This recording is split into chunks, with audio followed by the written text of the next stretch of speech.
नमस्कार, महुआ खबर देख रहे हैं आप। मैं हूं आपके साथ सबा शाहिद शेख। बिहार झारखंड की बड़ी खबरों से कराएंगे आपको रूबरू। बरौनी रिफाइनरी में ठेका मजदूर श्याम सुंदर पाठक की मौत के बाद मुआवजे और आश्रित को नौकरी की मांग को लेकर चल रहा आंदोलन मंगलवार को हिंसक हो गया। रिफाइनरी के मुख्य गेट संख्या 1 के बाहर धरने पर बैठे परिजनों और ठेका मजदूरों ने कार्य बहिष्कार कर कई प्रवेश द्वार जाम कर दिए, जिसमें कामकाज प्रभावित हुआ। प्रदर्शनकारियों का आरोप है कि ठेका कंपनी ने करीब 17 लाख रुपए मुआवजा देने का वादा किया था, लेकिन अब तक पूरी राशि नहीं दी गई है। परिजनों का कहना है कि अंशिका भुगतान हुआ है, जबकि शेष मुआवजा और नौकरी की मांग लंबित है। रास्ता खाली कराने पहुंची पुलिस और प्रदर्शनकारियों के बीच तनाव बढ़ने पर पुलिस ने लाठीचार्ज किया, जिससे मौके पर अफरा तफरी मच गई। घटना के बाद इलाके में भारी पुलिस बल तैनात कर दिया गया। प्रशासन का कहना है कि कानून व्यवस्था बनाए रखने के लिए कार्रवाई की गई, जबकि आंदोलनकारी अपनी मांगों पर अड़े हुए हैं। साजिश है एक तरह से माने तो, क्योंकि वो लोग जो है डंडा चार्ज किए, बहुत मारे पीटे सब मजदूर को। यहाँ तक पीड़ित जो औरत है उनके साथ भी घटना, उनको भी मारा, बहुत मारा उनका बहुत हालत गंभीर है। वहाँ साजिश है एक तरह से माने तो, क्योंकि वो लोग जो है डंडा चार्ज किए, बहुत मारे पीटे सब मजदूर को। यहाँ तक पीड़ित जो औरत है उनके साथ भी घटना, उनको भी मारा, बहुत मारा उनका बहुत हालत गंभीर है। वहाँ समस्तीपुर जिले के चकमेहसी थाना क्षेत्र के नामापुर दरिया गांव में देर रात हुए डबल मर्डर से इलाके में सनसनी फैल गई। हथियारबंद बदमाशों ने 2 युवकों पर ताबड़तोड़ फायरिंग कर उनकी मौके पर ही हत्या कर दी और फरार हो गए। मृतकों की पहचान नीमाचक हैदर निवासी प्रभात चौधरी और उनके साथी सन्नी कुमार के रूप में हुई है।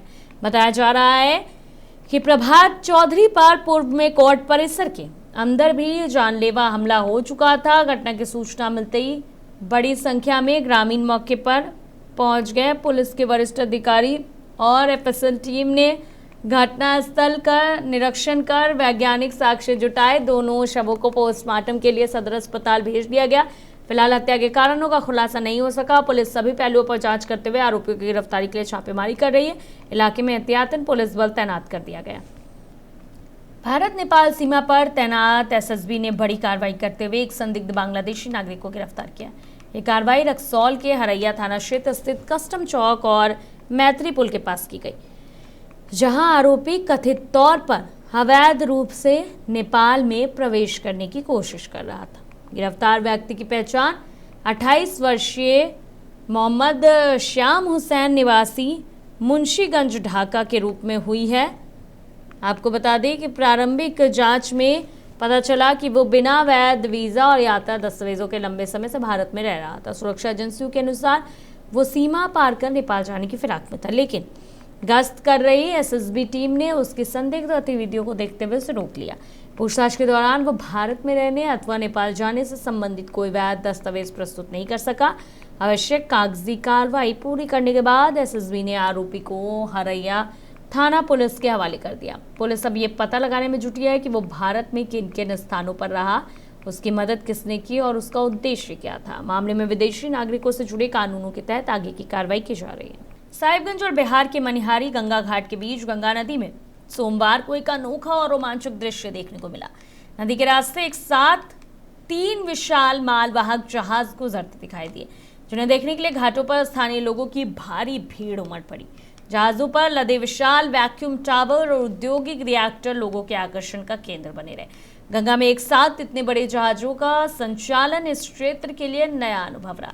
जैसे ही जहाज घाटों के पास पहुंचे, लोगों ने अपने मोबाइल फोन से तस्वीरें और वीडियो बनाना शुरू कर दिया। देखते ही देखते ये दृश्य सोशल मीडिया पर भी वायरल होने लगा। जानकारी के अनुसार जहाजों पर लदे भारी औद्योगिक उपकरण बड़े पेट्रोलियम और रिफाइनरी संयंत्रों में उपयोग किए जाते हैं।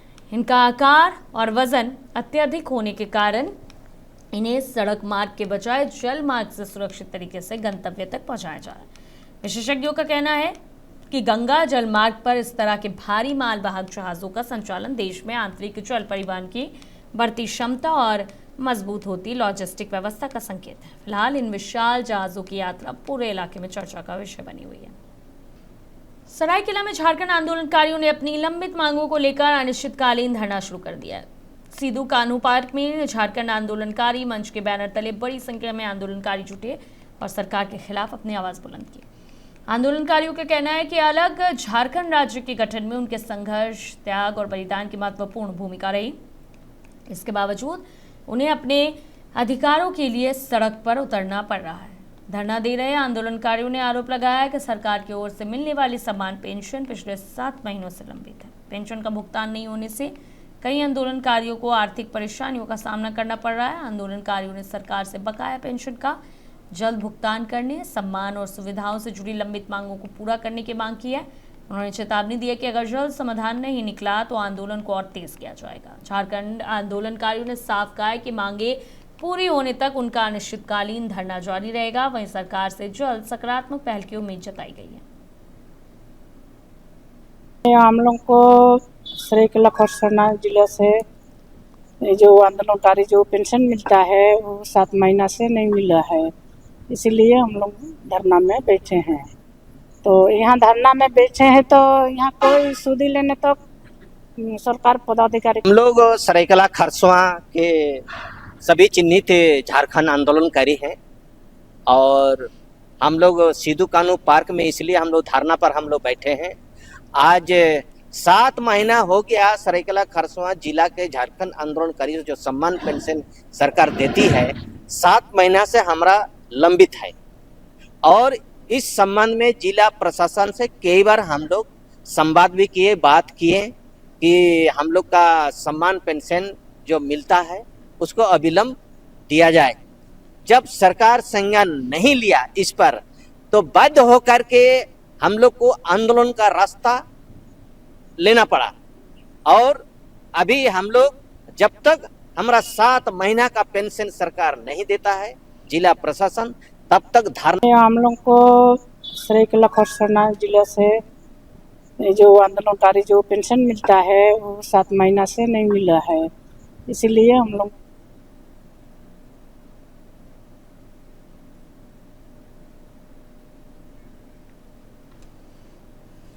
झारखंड के रामगढ़ में मतदाता सूची विशेष गहन पुनरीक्षण कार्यक्रम के तहत जिला निर्वाचन पदाधिकारी सह उपायुक्त ऋतुराज ने मंगलवार को कार्यों की धीमी प्रगति वाले मतदान केंद्रों का औचक निरीक्षण किया। उन्होंने 23 रामगढ़ विधानसभा क्षेत्र के मतदान केंद्र संख्या 2, 8 और 82 का दौरा कर बीएलओ एवं सुपरवाइजरों के कार्यों की समीक्षा की। निरीक्षण के दौरान गणना प्रपत्रों के वितरण, घर घर सर्वे, प्राप्त प्रपत्रों और उनके डिजिटाइजेशन की स्थिति का जायजा लिया गया। उपायुक्त ने स्पष्ट निर्देश दिया कि निर्वाचन आयोग के इस महत्वपूर्ण अभियान में किसी भी प्रकार की लापरवाही बर्दाश्त नहीं की जाएगी। उन्होंने सभी पात्र मतदाताओं तक पहुंचकर 100% गणना प्रपत्र वितरण। राजकीय श्रावणी मेला 2026 को लेकर देवघर जिला प्रशासन ने तैयारियों को अंतिम चरण में पहुंचा दिया। 30 जुलाई से शुरू होने वाले मेले के लिए बिहार सीमा से बाबा बैद्यनाथ धाम तक लगभग 10 से 12 किलोमीटर लंबे कांवरिया पथ पर युद्ध स्तर पर कार्य जारी है। मिट्टी और बालू बिछाने, सड़क समतलीकरण, बैरिकेटिंग, पेयजल, प्रकाश व्यवस्था, मेडिकल कैंप, विश्राम स्थल और सुरक्षा इंतजामों को तेजी से पूरा किया जा रहा है। प्रशासन का दावा है कि पिछले साल की कमियों से सीख लेकर इस बार ड्रोन निगरानी, सीसीटीवी, स्कैनिंग व्यवस्था, कंट्रोल रूम और स्वास्थ्य सेवाओं को और मजबूत बनाया गया है।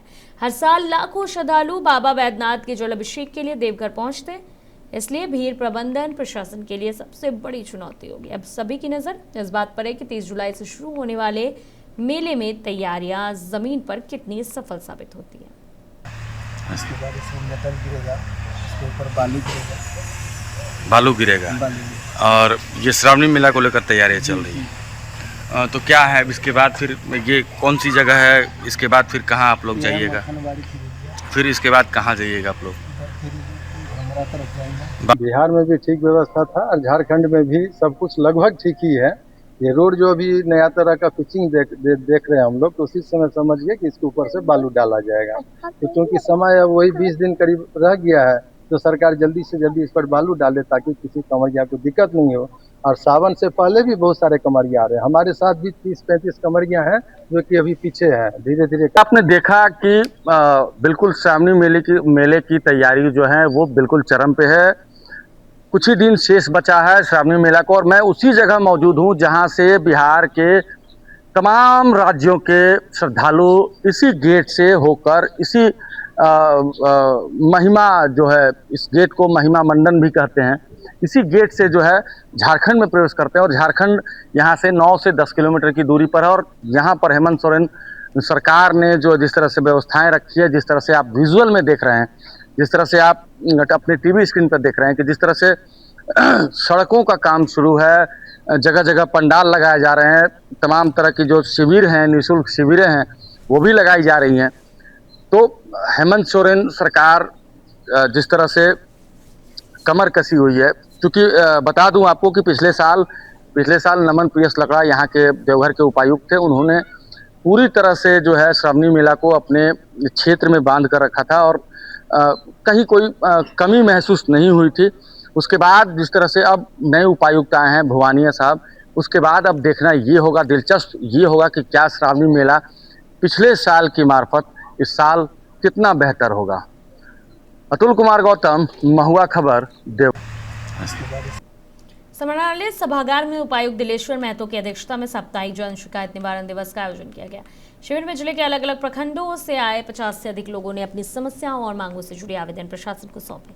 इस दौरान भूमि विवाद, पेंशन, आवास, पेयजल, बिजली, सड़क, शिक्षा, स्वास्थ्य, रोजगार, राजस्व, अभिलेखों में सुधार और प्रमाण पत्र निर्गत करने सहित कई जनहित के मामलों की सुनवाई की। इसके अलावा सरना मसना घेराबंदी में अनियमितता, लंबित मानदेय, मजदूरी भुगतान, वेतन और आवासीय विद्यालय में नामांकन से जुड़ी शिकायतें भी सामने आई। उपायुक्त ने सभी मामलों को गंभीरता से लेते हुए संबंधित विभागीय अधिकारियों को जांच कर नियमानुसार त्वरित कार्रवाई करने और लंबित मामले का समयबद्ध निष्पादन सुनिश्चित करने के निर्देश दिए। उन्होंने कहा कि आम जनता की समस्याओं का शीघ्र समाधान प्रशासन की प्राथमिकता है।